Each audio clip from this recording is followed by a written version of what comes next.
All right. Hi, I'm with Kirsten Jones for our Tuesday 10-minute topic. Hello, Kirsten. How are you today? I'm good, thanks. Happy New Year.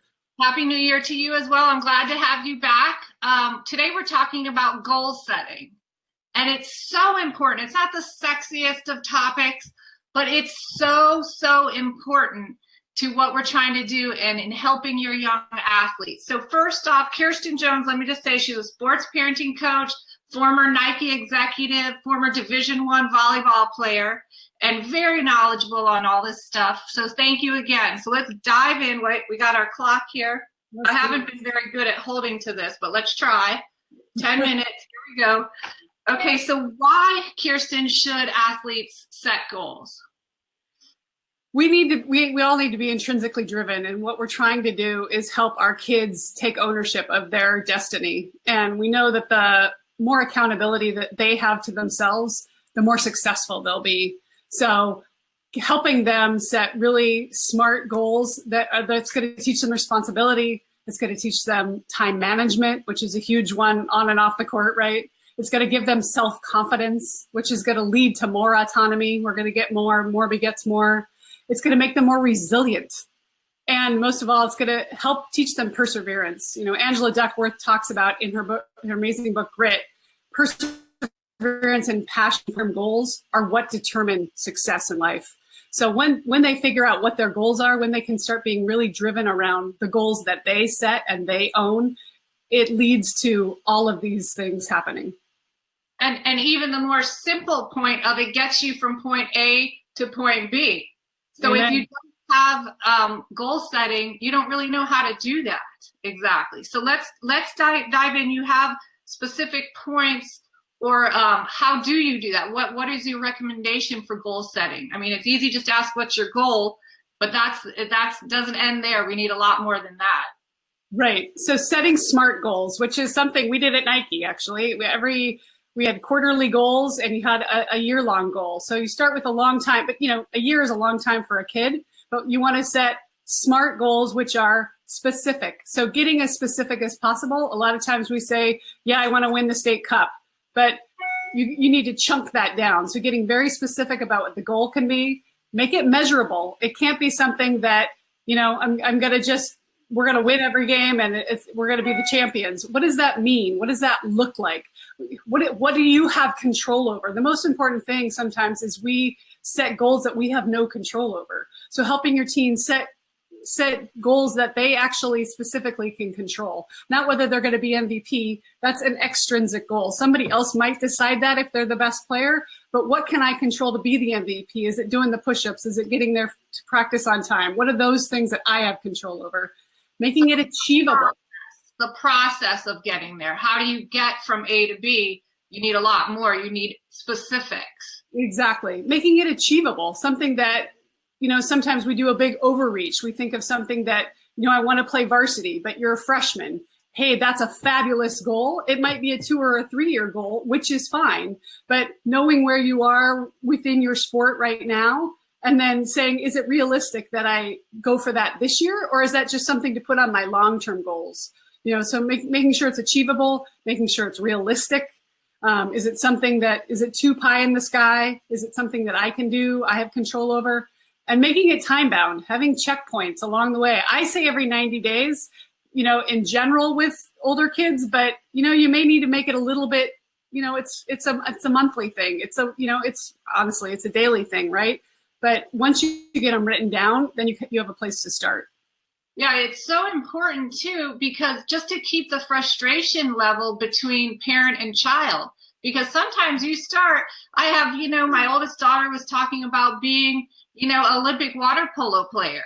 And now realistically, that's not going to happen for her, but her goals have changed. And if you're going on that, I mean, that's a little far-fetched, but even if it's to play in college or this or that, and when they change, and if the parents don't know that it's changed, yes, you're still working in one thought process, and it's really just some simple communication. So doing it on a regular basis, as you said, is so important. Yes. So important. All right, well, what if your kid doesn't really have goals? What if they're going along, playing sports, doing their life, but you ask them, what's your goal? And they're like, I don't know. Then what do you do? Such a great question. And I get that one a lot. And that's fine. By the way, you're not bad or wrong, or you're normal. In fact, most of us have a point in our lives where we're like, I don't know what really motivates me. And here's the answer. It's a research project. You get to go inside. And when I say inside, I mean, go internally. And what would you do all day if you were left to your own devices? And usually kids can come up with those pretty quick. And I know usually it's going to be video games these days, but okay, if we put the video games aside, what are the other things that you're passionate about? And starting to dump a list of things that just make you happy and start finding ways that you can get involved in something that may be a club. It may not be a sport. It may be something else entirely, but start to research other opportunities and things that your kid really likes to do off of the field as well. And what about on the field? What if they don't have specific goals and you're investing a lot of time and energy? Do you force them to pinpoint something, or do you just keep checking back, or what do you do about that? I guess it depends. Are they motivated to their sport, or do you feel like they're at the point where they're just kind of going through the motion? Because if they're really invested in their sport, then it should be pretty clear for them to go. So if you can't figure it out on your own, number one, go to your coach. They go to their coach, not the parent. Parent stays out of it. Kid goes to their coach and talks about, what do you think I need to work on? How can I get more playing time? What is their goal within their team? Is it playing time? Is it points? Is it, to be a better teammate? What is their goal within their team? And some kids know, hey, I'm going to be riding pine this year because I'm one of the youngest ones, and that's okay. My role this year is to be the loudest cheerleader on the bench, so that next year when I'm on the field, I'm going to be a huge contributor then too, and I'm going to be the toughest practice player, so that any competitor that we go up against this year, they're going to say, wow, this is easy compared to what I had to go up against in practice. And you just don't know how the season's going to play out. At any moment, your number could come up. Hence last night, the national championship, right? Right. There is no reason to sub him in. This guy has one interception all season. Perfect example, right? You got to be ready. Yeah. You don't know when that moment's going to happen, but you want to be prepared when it does, right? That's for sure. That is for sure. Okay, what if, or how much do you hold them to? I have one of my daughters, she has pretty lofty goals and she's a pretty good player, but then she writes them and she writes the process goals, which is whatever, working on quickness, this, that, and then she's not doing that. So how much as a parent do you have to push when they've written down these goals? So I guess, again, we want to teach them to be intrinsically driven, and she needs to own them. And yes, it can be annoying as a parent when you're like, wait, you said this, but as we know, they're teenagers and they tend to change their mind on a moment by moment basis. But it's a revisiting, and it's a talking about, well, why did you write that down? What does it mean to you? Oh, I didn't wrote it down in the moment, or no, I really value that statement. Okay, great. So how can you do that better? It's revisiting it and reframing it for them by asking good questions. You don't give them the answer. We're not chiding them. We're not berating them. We're just asking them, why did you write that down? Oh, well, it's really important to me. Okay, great. How could you do that better? Getting out of their way and letting them take ownership of it.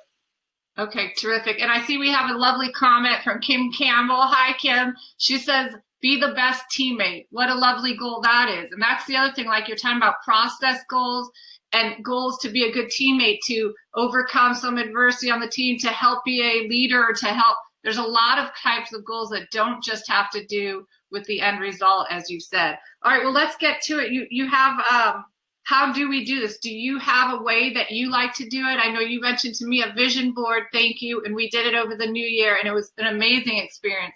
So what are some of the tools that you suggest? Yeah, so I have a tool that I use with all of my athletes called a balance wheel, and I'll post it on my site after this is in replay. But it basically has you assess, and it can be for anybody, athletes or teenagers and families. We do it with our whole family every year on New Year's Eve. So this is a great time of year to be doing this. But it looks at all aspects of your life. And specifically for sport, you can really break that down too. So what part of your sport, what goals are you going to set for that year? And what areas are you right now falling back on? I like to look at it as let's pretend like it's December 2018. You're looking back on your year. What went really well? What have you crushed? Because if we can remember the future, we can create what we want to achieve. So setting goals, and in your balance wheel, you'll identify those opportunities for improvement. And then we're going to create a vision board, as you mentioned, which is fun. It's a visual reminder of what we're going after. Because when we have a visual reminder, and Michael Phelps talks about, he has his right next to his bed. Every day he goes, I set my goals twice a year. I set short-term goals and I set long-term goals. And every day, even when I'm having a bad day, I look and I'm like, oh my gosh, I got that goal. Better go get in the pool. So it's one of those visual reminders. All my kids put theirs up on their wall. I have mine here right in my office on my wall. That reminds us of what we're going after. And our timer is up, so we're going to wrap this up really quick. My daughter just wrote goals, thanks to your help with that. Tape them above on her bunk bed. Love it. At night, she has to look up and see those before she goes to bed. Do you have your vision board by you right now just to show people? Because that is such a fun exercise. We'll show you. This is my son's actually, but so you can see it doesn't have to be super. I'll post a picture of it too. Yeah, post a picture. I'll do one of my kids. They cut out a lot of stuff. I mean, it was a great bonding experience as well. It should be fun. It should be interactive. It should make you, and you don't want to way overreach, but you want to think of things that if it's, I'm going to do this anyway, it's not worth putting on there. Put some things in there that make you a little uncomfortable. Like last year for me personally, I wanted to start a podcast. It's like, ooh, that would be really exciting. How do I do that? Now you start working back into how you make that happen. And I slid it just under the radar in the last week of 2017. Now it's got, okay, now we need to up level it, right? But it's little itty bitty, it's the breadcrumbs that it's going to get us to where we ultimately want to go. Fabulous. Thank you so much, Kirsten. Really quick, give us your blog. So in case they want to go and get that wheel, they can do that or post it up on our comments. What is your blog site? KirstenJonesInc.com. Awesome. Thank you very much. Have a good rest of your day, and I'll talk to you soon. Sounds good. Bye.